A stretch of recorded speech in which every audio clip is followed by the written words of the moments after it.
So we were studying slowly consuming the earth. So this is again an example of imagery, because how the plant, they are, you can say, grabbing, they are absorbing the nutrients from the soil, and again it is growing into a complete tree. So this is also an example of enjambment. See, it has grown slowly consuming the earth. The idea in the line that it is growing consuming the earth, it is further, you can say, shifted to the next line. Okay, so this is also an example of enjambment. So rising out of it, feeding upon its crust, absorbing years of sunlight, air, water, and out of its leprous hide. So first of all, study till here. Slowly consuming the earth. Slowly consuming the earth means slowly absorbing the nutrients from the soil, and rising out of it means growing out of the soil, feeding upon its crust. Feeding means because when the roots are superficial, they are not, you can say, deep, or they are not penetrated, they have not penetrated deep into the earth, then they are feeding upon its crust. From the outer layers of the soil, from the superficial of the layers of the soil, it is absorbing the nutrients and absorbing years of sunlight, air and water. And with the passage of time, it is absorbing sunlight, air and water. So this is an example of imagery, because how the tree is growing, picture is being created in our mind, absorbing sunlight, air and water. A picture of a tree or small plant growing into a complete tree is being evoked here. And out of its leprous hide, leprous hide is a metaphor. Okay, leprous hide, it is a metaphor. Why it is a metaphor? It is a metaphor because here leprous hide is that compared to that of a skin of a human being. It is compared to that of a skin of a human being which has suffered from rashes, or it is compared because uneven skin, not smooth one. Okay, because the bark of the tree is never smooth one. You can see uneven surface. Somewhere you can say hard, then again it is going down in the same manner. So leprous hide is, it is skin of a person who is suffering from leprosy. Okay, so that's why like warts and moles are there on the skin in case of leprosy, and liquid is oozing out of these, you can say, wounds on a person suffering from leprosy. So that bark of the tree is compared to that of person suffering from leprosy. So, and out of its leprous hide sprouting leaves, and out leprous hide means the bark is not so even, it is not so smooth. It has rough to it is rough to touch, it has rough area.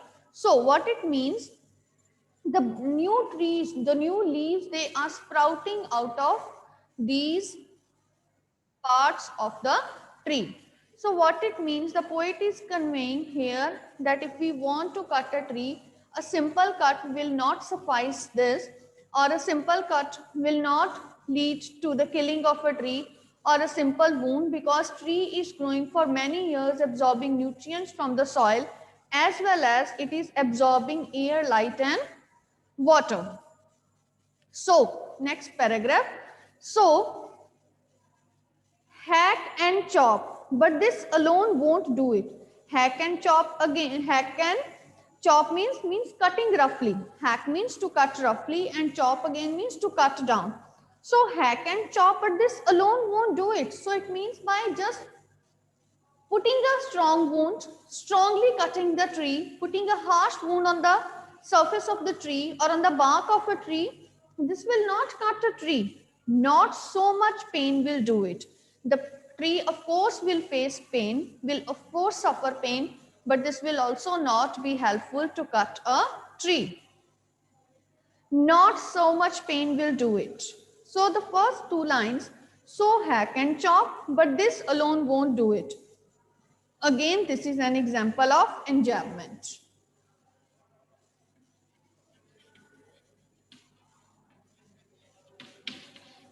Okay, enjambment. Okay, so what is enjambment? It is a figure of speech in which one line of poetry, it rolls onto the next line, but without the use of any punctuation marks like full stop and commas. Usually it is there, but the idea is rolled onto the next one.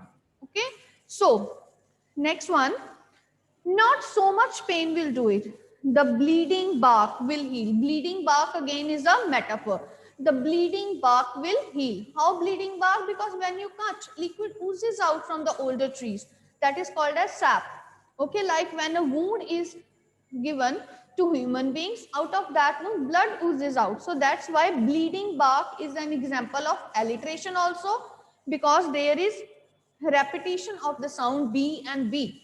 And it is an example of metaphor too. Bleeding bark will heal, and from close to the ground will rise curled green twigs. And from where the wound is given to the plant or to the tree, from this wound again new young leaves, small leaflets, they will arise. So it means that hacking or chopping is not the resultant of killing of a tree. Miniature boughs. So many leaves they will arise and they will form small, you can say, boughs, and which if unchecked will expand again to former size. Former means when we talk about two things, the older one is former, next one is later. Okay, former and later. So this the you know.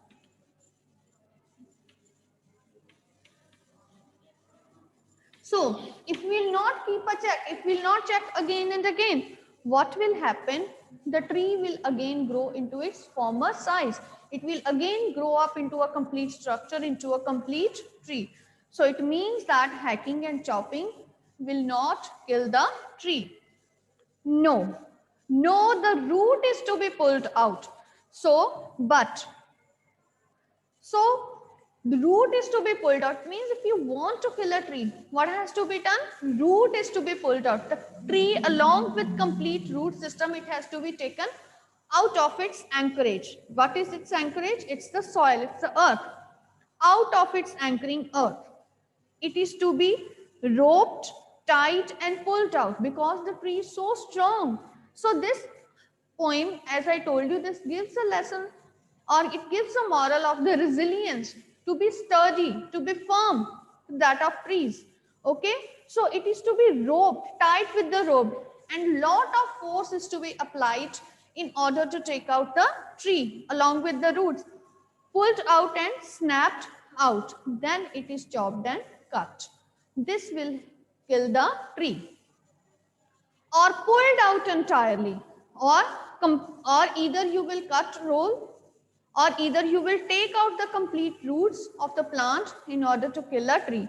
So first line pulled out and again here pulled out. So this is an example of repetition. Okay, so out from the earth cave. Earth cave means the place where the tree is fixed. Out from the earth cave and the strength of the tree exposed. So because where the actual strength of the tree is lying, it is at the base of the tree. It is the roots. Okay, roots at the roots, which is the base.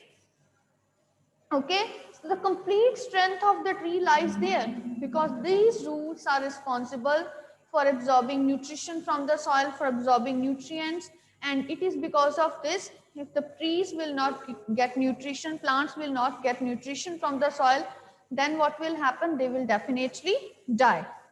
So, and the strength of the tree exposed, the source white and wet, because when you take out the root, what is there? Sap. Okay, the source means the liquid, which is responsible, which is considered to be the strength of the tree.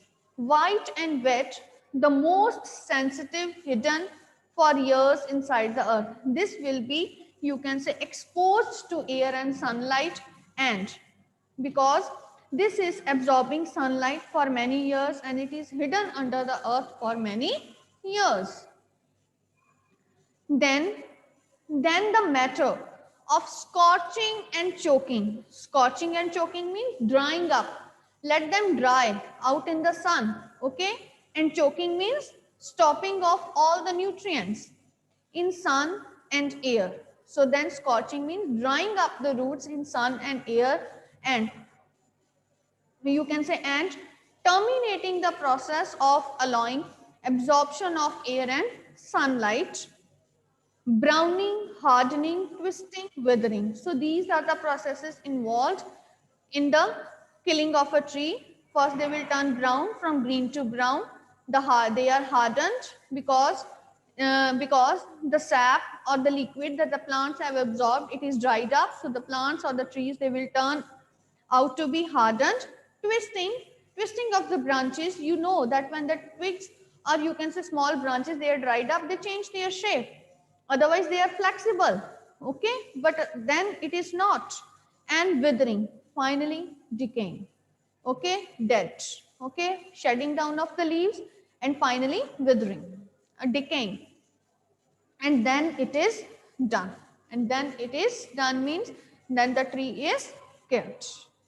So you got what is the actual process of killing a tree? It means that it is not only a simple jab or a cut of a tree that will result into its death. It needs the exposure of the sap which is lying deep into the earth, fixed into the earth, and when the roots they are taken out and they are exposed in the sunlight, there is complete, you can say, termination of the process of absorption of nutrients, sunlight, and then when the leaves they are left for some time in the air, in the open, then they will be hardened, they will be, you can say, twisted, and then ultimately it withers out, it decays, and this leads to killing of a tree. So again, I am discussing you the message that the poem, this again conveys the message that trees are actually living beings, just any other form of life. Like any other form of life, if they face any kind of, you can say, uh, pain, similarly when jab or some, you can say, cut is provided to the tree, then again they will also face the same kind of pain. Okay, so we always should have this kind of never say die attitude of life, and every time the trees they are attacked, they are assaulted or they are cut, they will again grow into new plants, into new trees. Okay, so as a theme, the poet is applauding the sturdiness, the resilience of the trees. Okay, that if you can give any wounds to the tree, on the bark of the tree, they refuse to die, they will never die. After some time, new leaves, new leaflets, they will sprout from the, you can say, from the place where the wound is given. Okay, they may be wounded, they can be maimed, but with the passage of time, that human beings, although they are cutting trees, with the passage of time, these trees or these plants will again grow into trees, right? Okay,